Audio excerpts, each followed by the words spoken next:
ముందుగా అందరికీ సంక్రాంతి శుభాకాంక్షలు.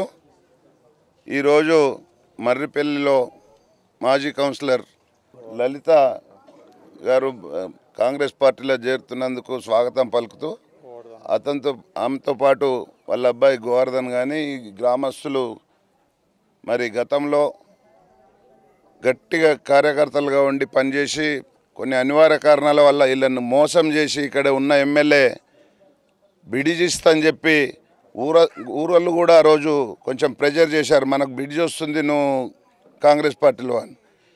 టీఆర్ఎస్ పార్టీ అంటే మోసాల పార్టీ అని రాష్ట్రం మొత్తం తెలుసు, ప్రత్యక్షంగా ఈరోజు మరిపల్లిలో తెలిసింది. వాళ్ళు నువ్వు వస్తే నెల రోజుల్లో బ్రిడ్జికి ఫౌండేషన్ వేస్తామన్నారు. ఆ బ్రిడ్జ్ ఇవ్వలేదు, నయా పైసా పని చేయలేదు ఈ ప్రాంతంలో.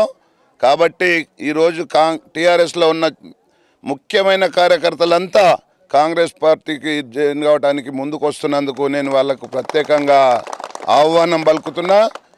ఇక్కడే కాదు, ఈ పెద్దంబర్పేటలో నిన్న మాజీ సర్పంచ్ పంది పెంటయ్య గారు కానీ, రమేష్ గారు కానీ, సురేష్ కానీ, దిండు ప్రవీణ్ కానీ పెద్దంబర్పేటలో పూర్తిగా కాంగ్రెస్ పార్టీ అన్ని సీట్లు గెలవబోతుందని ఈ సందర్భంగా మనవి చేస్తూ ఉన్నా.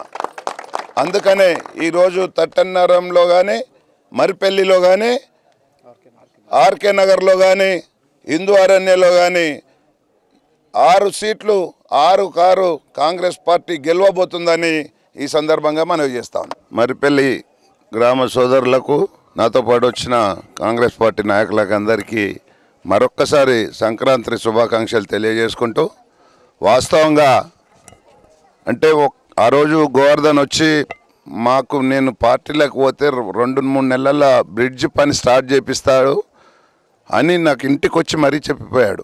నేను కూడా సరే, నీకు అంత పెద్ద వర్క్ అయ్యేది ఉంటే పో, కానీ నువ్వు మమ్మల్ని నమ్ముకొని మోసం చేయొద్దు, ఊరులకు మోసం చేయొద్దు అనే ఉద్దేశంకు ఒక కౌన్సిలర్ పోయినంత మాత్రంలో ఇంతకంటే పెద్ద సమస్య ఇక్కడ పరిష్కారం అవుతుంది అనుకోండి.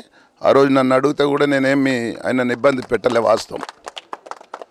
కానీ గోవర్ధన్ నీకు వీడు మోసగారి కనీసం ఇన్ని రోజులైనా తెలిసింది, ఎమ్మెల్యే ఎలక్షన్లలో రమ్మని అడగడం జరిగిండే. ఇక ఆ పరిస్థితుల ప్రభావం రాలేకపోయినా ఈ రోజుకైనా మీ గ్రామస్తులకు, ఇలాంటి గ్రామాలు ఈ నియోజకవర్గంలో చాలా ఉన్నాయి, ఊర్లోకి వస్తే తరిమికు పెట్టే గ్రామాలు. అందుకనే ఆయన ఏదో మొన్న మనం ఇండిపెండెంట్గా కూడా మల్రెడ్డి రంగారెడ్డి గారు గెలిచినాక 300 ఓట్లతోటి ఆయన గెలిచినని మరి చెప్పుకున్నాడు తప్ప ఆయన గెలవలేదు.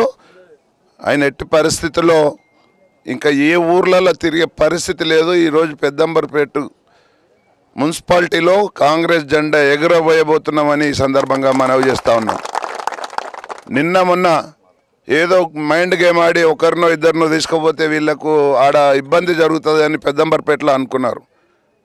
ఈరోజు పెద్దంబర్పేటలో ఉన్న 6 వార్డులు, కుంట్లూరులో ఉన్న 7 వార్డులు, అదేవిధంగా ఈడ తట్టన్నారంలో 6 వార్డులు అన్నీ కూడా కాంగ్రెస్ పార్టీ గెలవబోతుంది.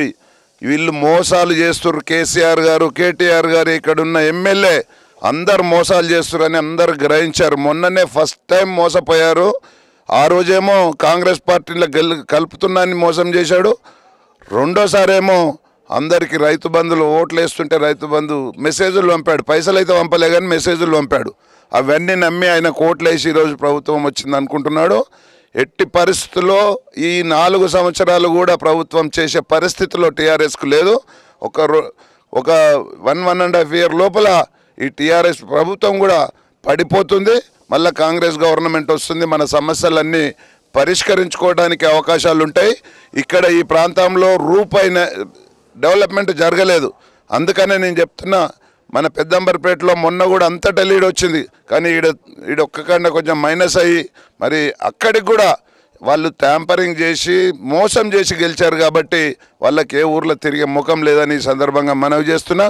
మన అభ్యర్థులు ఇక్కడే 6 ఉన్నారు. ఇక్కడనే ఈ 6 కారణం మీరు అందరూ, అంటే ఎవరికి దోస్తులో లేకపోతే చుట్టాల్లో ఇంకోవరన్నా ఉంటే కూడా అందరికీ చెప్పి 6 వార్డులను గెలిపించుకురావాల్సిందిగా మిమ్మల్ని అందరినీ కోరుకుంటూ సెలవు తీసుకుంటాం. మన పెద్దంబర్పేట మున్సిపాలిటీ నుంచి విచ్చేసిన మన కాంగ్రెస్ కార్యకర్తలందరికీ నా హృదయపూర్వక ధన్యవాదాలు తెలియజేస్తూ ఇప్పుడు ఈ ఊర్లో మా పరిస్థితి ఎట్లయిపోయిందంటే అన్ని విధాల ఉండి ఇల్లరికం పోయినట్టు అయిపోయింది మా పరిస్థితి మొత్తం. ఎందుకంటే అన్ని విధాలు మమ్మల్ని వాడుకొని మా ద్వారా పనులు ఎలా తీసుకొని అన్ని విధాలుగా అసలుకు వాళ్ళ సౌకర్యాలు తీసుకొని ఇప్పుడు మళ్ళీ గూటి నుంచి మళ్ళీ అసలుకు వేరే గూటికి పోయేటట్లు చేసిండ్రు మాకు. కాబట్టి మా ఊరికి బ్రిడ్జి ఏర్పాటు చేస్తున్నారు. ఆ ఏర్పాటు చేస్తానే ఆశతోటే మా గ్రామం అభివృద్ధి చెందుతుందనే ఉద్దేశంతో మేము టీఆర్ఎస్ పార్టీలో గతంలో కలిసినాం. కానీ ఆ బ్రిడ్జి గురించి ఊసెత్తితే చాలు బయటికి వెళ్ళమని చెప్పి పంపేసేవారు మా ఎమ్మెల్యే గారు. అసలు ఆయన ఎంత స్వార్థం అంటే అసలు మమ్మల్ని వెళ్తేనే అసలు మీరు బయటికి వెళ్ళరు అని చెప్పి ఏ విషయంలో కూడా ఆయన మాకు సహకరించలేరు. మా ఉన్న గ్రామ పెద్దలు కొంతమంది కూడా మా విలేజ్ అభివృద్ధి చెందకుండా చేసిన వాళ్ళంటే అసలుకు వాళ్ళు సాటి మేటిలు అసలు వాళ్ళు. ఎందుకంటే ఈడ ఉన్నోడు బాగుపడితే మమ్మల్ని ఎవరు లెక్క చేయడరా, మమ్మల్ని ఎవరు లెక్క చేయకుండా ఉండడానికే మా గ్రామానికి అభివృద్ధి కాకుండా మమ్మల్ని అసలుకు ఇంత అన్యాయంగా మాకు టికెట్ ఇవ్వకుండా చేసి మమ్మల్ని బాగా ఇబ్బంది పెట్టిరు అసలు. అందుకనే వాళ్ళకు కూడా ఈ మా ఒక బావగారైన గణేష్ గారిని నిలబెట్టి వాళ్ళకు తగిన బుద్ధి ఏర్పాటు చేస్తాం. వాళ్ళకు తగిన బుద్ధి చెప్తాము.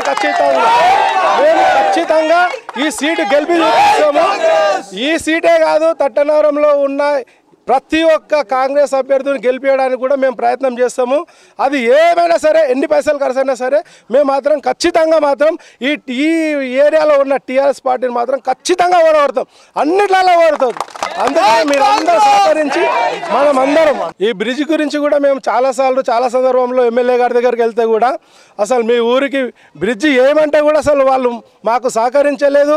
ఇంతవరకు వచ్చి కూడా అసలు ఆర్కే నగర్ వరకు వచ్చి కూడా మరిపల్లి వరకు కూడా రాలేకపోయారు. అసలు వాళ్ళు వేస్తానని అన్నారు, ఏ లేదు మీ ఊరితోటి మాకు అవసరమే లేదని అన్నాడు. కానీ ఇప్పుడు మా ఊరి తడాకేందో నేను చేసి చూపిస్తాము, మేమందరం కలిసికట్టుగా ఉండి నేను చేసి చూపిస్తాం. చూడు, ఇది మాత్రం తథ్యం.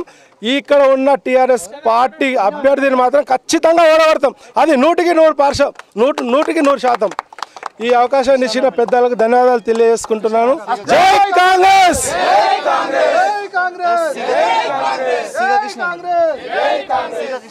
అన్నగారు రామరెడ్డి అన్న గారికి ఇక్కడికి విచ్చేసిన పెద్దంపేట మున్సిపాలిటీ కార్యకర్తలందరికీ నా నమస్కారాలు. మేము ఎమ్మెల్యే దగ్గరికి ఎన్నోసార్లు పోయినాం బ్రిడ్జి గురించి. ఒకసారి ఏం చెప్పిండంటే ఊకే గోడదని ఊకే బ్రిడ్జి నా దగ్గర రాకపోయాను, బ్రిడ్జ్లో ఏం లేదు పో, 700 మాకు లేకుండా మన ఎప్పో సార్ మరిపెళ్ళ మేము తిరగలేకపోతున్నాం సార్, ఎవ్వరు చూడు బ్రిడ్జి అంటాడు సార్ అంటే, నువ్వు వెళ్ళి ముందెళ్ళు అని అన్నాడు సార్. అలాంటి వ్యక్తిని అట్రప్లాప ఓడగొట్టాలని చెప్పి మేము అనుకుంటే ఆ ఎమ్మెల్యే ఎలక్షన్లలో మరిపెళ్ళి రాకుండా ఆర్కే తెంకపోయాడు. మరిపెళ్ళికి వస్తే ఏడ ఇజ్జత్ తీస్తారో నాదని ఆర్కేనార్కి వచ్చి అట్లకే వెళ్ళిపోయాడు ఆయన.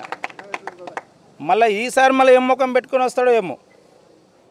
మాకు బ్రిడ్జ్ చేస్తా అని చెప్పి కాంగ్రెస్ పార్టీలో ఉన్నాయని తీసుకుపోయి 15 సంవత్సరాల నుంచి బ్రిడ్జ్ చేస్తామని 15 నుంచి వేయకుండా కాంగ్రెస్ పార్టీలో గెలిచినప్పుడు తీసుకుపోయి టీఆర్ఎస్లో కలుపుకొని బ్రిడ్జ్ వాడుకొని బ్రిడ్జ్ వేయకుండా మా కోరిక ఒకటే సార్ అని చెప్పినాం. మేము మాకు జైన్ అయితే కూడా చెప్పినాం, మాకు ఎట్టి పదిలో బ్రిడ్జ్ కావాలంటే నేను వేపిస్తా అన్నాడు. ఇప్పటిదాకా లేదు. అసెంబ్లీ ఎలక్షన్లో వస్తుంది, ముఖం కూడా లేదు వీడికి. ఇప్పుడు మళ్ళీ వచ్చే అసెంబ్లీ ఎలక్షన్లలో రామరెడ్డి అన్న ఎట్టి ప్రజల ఇక్కడ గెలిపియాలి, అన్నగారు బ్రిడ్జ్ చేపిస్తాడని సభాముఖంగా చెప్తాను.